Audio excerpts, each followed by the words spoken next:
ਤੇ ਕਹਿ ਰਿਹਾ ਤੇ ਸਮਝ ਵੀ ਆ ਰਹੀਆਂ ਨੇ ਕਿ ਕੇਂਦਰ ਸਰਕਾਰ ਜਿਹੜੀ ਹੈ ਉਹ ਪੰਜਾਬ ਨਾਲ ਹਮੇਸ਼ਾ ਵਿਤਕਰਾ ਧੱਕਾ ਜਿੱਥੇ ਮੌਕਾ ਮਿਲੇ ਉਹ ਜਾਣ ਨਹੀਂ ਦਿੰਦੇ। ਪੰਜਾਬੀਆਂ ਨੂੰ ਬਦਨਾਮ ਕਰਨ ਦਾ, ਪੰਜਾਬ ਨੂੰ ਬਦਨਾਮ ਕਰਨ ਦਾ ਕੋਈ ਮੌਕਾ ਮਿਲੇ ਉਹ ਜਾਣ ਨਹੀਂ ਦਿੰਦੇ।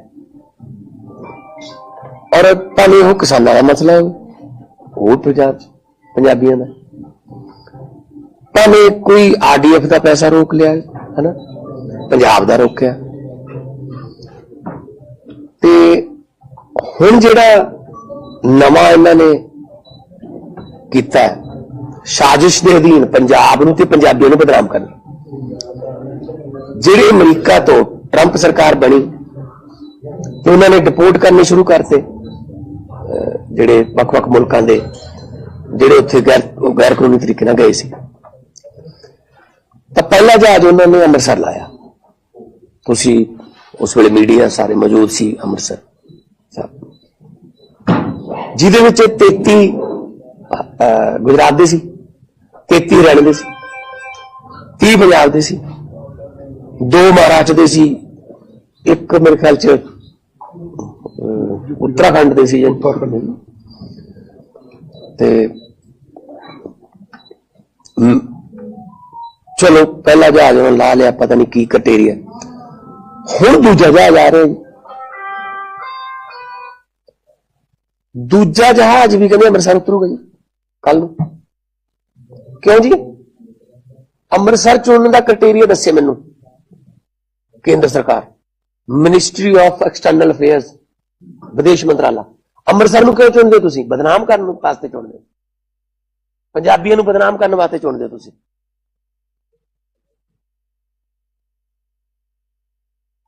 ਹੱਦ ਹੈ ਬਈ। ਤੁਸੀਂ ਨੈਸ਼ਨਲ ਪ੍ਰੋਬਲਮ ਹੈ ਡਿਪੋਰਟੇਸ਼ਨ ਦੀ। ਪਹਿਲੀ ਗੱਲ ਤਾਂ ਇਹ, ਇਸ ਵਕਤ ਮੋਦੀ ਦਾ ਜਹਾਜ਼ ਵੀ ਹਵਾ 'ਚ ਹੈ, ਅਮਰੀਕਾ ਤੋਂ ਆ ਰਿਹਾ ਟਰੰਪ ਨੂੰ ਮਿਲ ਕੇ, ਤੇ ਮਗਰੀ ਉਹ ਆ ਰਿਹਾ। ਇਹ ਗਿਫਟ ਲੈ ਕੇ ਆ ਰਿਹਾ ਕਿ ਬੇੜੀਆਂ ਨਾਲ ਜਕੜੇ ਹੋਏ ਸਾਡੇ ਭਾਰਤੀ। ਆ ਗਿਫਟ ਦਿੱਤਾ ਨੇ ट्रंप ने, मेरा दोस्त, मेरा मैं, मेरा ये, मेरा मैं तो उनको ट्रंप बुलाता हूं, अकेला ट्रंप कैसे हो, हाउडी मोदी, है ना, अब की बार ट्रंप सरकार पता नहीं की नारे दे के आ गिफ्ट लेके आ रहे हो तुसी। कोई गल करके आए ਉਹਦੇ ਨਾਲ? जिस वेले मोदी ते ट्रंप की गल चल रही सी उस वेले वो बेड़ियां नाल जकड़ रहे होणगे जहाज च, ਤੇ ਉਹਨਾਂ ਦੇ ਫੌਜੀ ਜਹਾਜ਼ਾਂ ਚ ਸਾਨੂੰ ਭੇਜ ਰਹੇ ਨੇ ਉਹ, ਤੇ ਆਪਣਾ ਜਹਾਜ਼। ਚਲੋ ਮੈਂ ਕਹਿਣਾ ਕਿ ਚਲੋ ਉਹਨਾਂ ਦੀ ਆਪਦੀ ਪਾਲਿਸੀ ਹੈ, ਗੈਰ ਕਾਨੂੰਨੀ ਤਰੀਕੇ ਨਾਲ ਗਏ ਨੇ, ਸਾਡੀ ਨੇ ਹੈਗੇ ਤਾਂ ਸਾਡੀ ਨੇ, ਅਸੀਂ ਇੱਥੇ ਉਹਨਾਂ ਨੂੰ ਇੱਜ਼ਤ ਨਾਲ ਤਾਂ ਰਿਸੀਵ ਕਰ ਲਈਏ, ਠੀਕ ਹੈ ਨਾ। ਕੋਲੰਬੀਆ ਵਰਗੇ ਛੋਟੇ ਜਿਹੇ ਮੁਲਕ ਨੇ ਕਿਹਾ ਅਸੀਂ ਤੁਹਾਡਾ ਜਹਾਜ਼ ਨਹੀਂ ਲੈਣਾ, ਅਸੀਂ ਆਪਦਾ ਜਹਾਜ਼ ਭੇਜ ਦਿੰਦੇ ਹਾਂ, ਉਹ ਚ ਅਸੀਂ ਆਪਣੇ ਬੰਦੇ ਲੈ ਕੇ ਇੱਥੇ। ਤੁਸੀਂ ਅਮਰੀਕਾ ਦਾ ਸੈਨਿਕ ਜਹਾਜ਼ ਇੱਥੇ ਉਤਾਰੀ ਜਾਂਦੇ ਹੋ ਅੰਮ੍ਰਿਤਸਰ, ਨਾਲ ਸਾਡੇ ਦੁਸ਼ਮਣ ਮੁਲਕ ਪਾਕਿਸਤਾਨ ਲੱਗਦਾ ਹੈ, ਇੱਥੋਂ 40 ਕਿਲੋਮੀਟਰ ਲਾਹੌਰ ਹੈ, ਤੇ ਨਕਸ਼ਾ ਨਹੀਂ ਲੈ ਕੇ ਜਾਂਦੇ ਹੋਣੇ ਉਹ? ਉਹਨਾਂ ਦੀ ਫੌਜ ਉਤਰ ਰਹੀ ਹੈ ਇੱਥੇ। ਕਿਹੜੀ ਵਿਦੇਸ਼ ਨੀਤੀ ਹੈ ਤੁਹਾਡੀ? ਅਸੀਂ ਅੱਛਾ, ਸ਼ੇਖ ਹਸੀਨਾ ਜਦੋਂ ਬੰਗਲਾਦੇਸ਼ ਚੋਂ ਭੱਜਦੀ ਹੈ ਤਾਂ ਉਹ ਵੀ ਫੌਜੀ ਜਹਾਜ਼ ਤੇ ਆ ਰਹੀ ਹੈ, ਬੰਗਲਾਦੇਸ਼ ਦੇ ਫੌਜੀ ਜਹਾਜ਼। ਹਾਲਾਂਕਿ ਸਾਡੀ ਸਿਟੀਜ਼ਨ ਨਹੀਂ ਹੈਗੀ ਉਹ, ਪੋਲੀਟੀਕਲ ਅਸਾਈਲਮ ਵਾਸਤੇ ਉਹਨੂੰ ਹਿੰਡਨ ਉਤਾਰਿਆ ਜਾਂਦਾ, ਹਿੰਡਨ ਗਾਜ਼ੀਆਬਾਦ। ਤੇ ਇਹਨਾਂ ਨੂੰ ਹਿੰਡਨ ਕਿਉਂ ਨਹੀਂ ਉਤਾਰ ਸਕਦੇ? ਹਿੰਡਨ ਉਤਾਰੋ, ਨੈਸ਼ਨਲ ਕੈਪੀਟਲ ਚ ਉਤਾਰੋ, ਅਸੀਂ ਲੈ ਆਵਾਂਗੇ ਆਪਣੇ ਬੰਦਿਆਂ ਨੂੰ, ਜਿੰਨੇ ਸਾਡੇ ਨੇ ਅਸੀਂ ਲੈ ਆਵਾਂਗੇ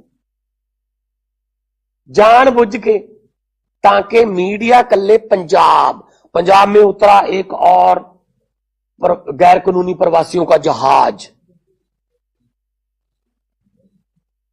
पंजाब में फिर उतरा एक और जहाज, लगे पंजाबी हैं बस जो गैर कानूनी तौर पे जाते हैं।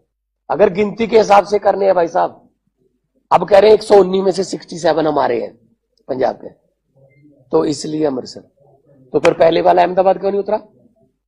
तो पहले 33 उनके थे, हरियाणा के थे 33, अंबाला क्यों नहीं उतरा? रफाल को तो अंबाला उतारते हो, फ्रांस से जब रफाल आता है उसको तो अंबाला में उतारते हो भाई साहब। हमको बच्चे समझते हो क्या? हमें पता नहीं क्या बदनाम करने की कोशिश कर रहे हैं। पंजाबियों को, पंजाब को बदनाम करने की साजिश बीजेपी की है और हमेशा रहती है। कहीं भी मौका मिले वो छोड़ते नहीं है। जब हम इसी एयरपोर्ट का और मोहाली के एयरपोर्ट का इसी में विदेश मंत्रालय को लेटर देते हैं, सर यहां से इधर अमेरिका की तरफ, कनाडा की तरफ फ्लाइटें शुरू कर दीजिए, कहते हैं नहीं नहीं नहीं, ये एयरपोर्ट सूटेबल नहीं। अच्छा, ऐसे जहाज आने के लिए ये सूटेबल है अमेरिका से, अभी तो अमेरिका से आ रहा है। तब तो हमारे बंदे दिल्ली जाएं, दिल्ली से फिर उड़े और मतलब उनको टैक्स दें, ये वो, दिल्ली जाने का खर्चा है ना, तब कोई प्रॉब्लम। आने के लिए हमें अमृतसर उतार दो। और सारे पूरे कई देशों की प्रॉब्लम है, वो उन्होंने रिपोर्ट कर दी, लेकिन हम तो कम से कम इज्जत से रिसीव करें। पिछली बार बेड़ियां लगी हुई थी, अब क्या करेंगे? मैं सख्त विरोध करूंगा इसका, इसलिए मैं एक दिन पहले ही आ गया।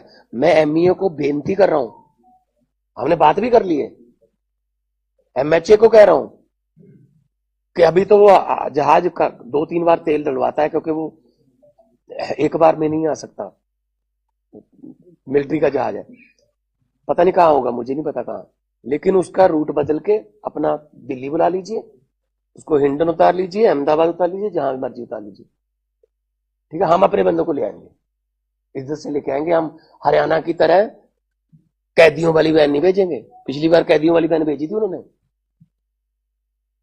हरियाणा ने, तो इसका मतलब हरियाणा में और गुजरात में बीजेपी की सरकारें हैं।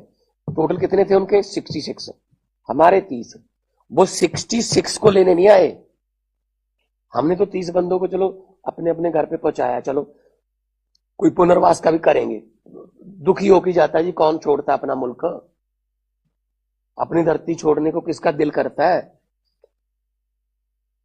और ये बीजेपी वाले, कांग्रेस वाले कहते भगवंत मान ने भेजी है, मैंने भेजी, हमें तो 3.25 साल हुए अभी। सिस्टम किसके पास था इससे पहले? 70 साल से सिस्टम किसके पास था? तो हम तो कोशिश कर रहे हैं उनको यहां रखें, नौकरियां दें, रोजगार दें, वापस आ जाओ, मिलते करते हैं, आ जाओ काम करो, आ भी रहे हैं लोग, है ना। माइग्रेशन हो गई है शुरू, मैं आपको लिस्ट दे दूंगा, जो बंदे बाहर से आए उनकी भी इंटरव्यू करना, यहां पे आके काम कर रहे हैं, जो कि ये आ गए वापस, अब हम यहां काम कर रहे हैं। एक तो अब ताज के सामने ना एक रेस्टोरेंट है, ऑस्ट्रेलिया से आया लड़का, उससे बात कर लेंगे, आ गए, आ रहे हैं, अब यहां काम दे दो, यहां पे सिस्टम ठीक हो जाए। ये लड़के वहां भी मेहनत करते हैं, वहां कौन सा कोई दरख्तों को लगते हैं डॉलर, पेड़ों को तो डॉलर नहीं लगते, वहां मेहनत तो करनी पड़ती है। लेकिन कम से कम उनको इतनी बेइज्जती तो ना करो यार उनकी। अच्छा, अमृतसर ही क्यों चुनते हैं? मुझे क्राइटेरिया बता दीजिए कि अमृतसर चुनने का क्राइटेरिया क्या है। मतलब ये पंजाब को डेलिबरेटली, जानबूझकर बदनाम करने की कोशिश है, ताकि ये लगे कि बस पंजाबी हैं जो गैर कानूनी प्रवास जाते हैं। तो गुजरातियों का मॉडल कहां गया फिर? और पिछली बार के जहाज में जो आए थे उसमें 7-8 बच्चे थे, 7-8 बच्चे, सारे बच्चे गुजरात के थे, बच्चे, वो बच्चों समेत रिपोर्ट कर रहे हैं। किसी की इंटरव्यू आई, गुजरात के किसी बंदे की इंटरव्यू आई नेशनल टीवी पे, इंटरव्यू हमारे वालों की आती है। कल भी आप जाओगे उनके घरों पे, मीडिया में तो नहीं देता जी, पिछले जहाज की और कल का पता नहीं। नहीं, कल को मैं मिलाऊंगा सबको आपको, इसीलिए आया हूं। पहली बात तो मैं चाहता नहीं हूं यहां उतरे, चलो ये एडमिन उनके हाथ में है, इमिग्रेशन कस्टम उनके हाथ। पहली बात तो मैं ये कहता हूं कि रूट बदल लो, हम सख्त नाराज हैं आपसे इस बात से। हम लोग आपका पेट पालते हैं, फुटबॉल ऑफ इंडिया, हम लोग देश को आजादी कराने के लिए 90% कुर्बानियां देते हैं, और उन्हीं लोगों को निकालने के लिए हम कुर्बानियां दे रहे हैं। उन्हीं लोगों के पास हमें जाना क्यों पड़ रहा है? क्योंकि आप लोग आ गए ना उसके बाद। भगत सिंह को किस बात की चिंता थी इस बात की कभी चिंता नहीं थी शहीद आजम भगत सिंह को कि आजादी मिलेगी या नहीं। वो तो आजादी तो मिलेगी। चिंता इस बात की आजादी के बाद देश कौन से हाथों में जाएगा।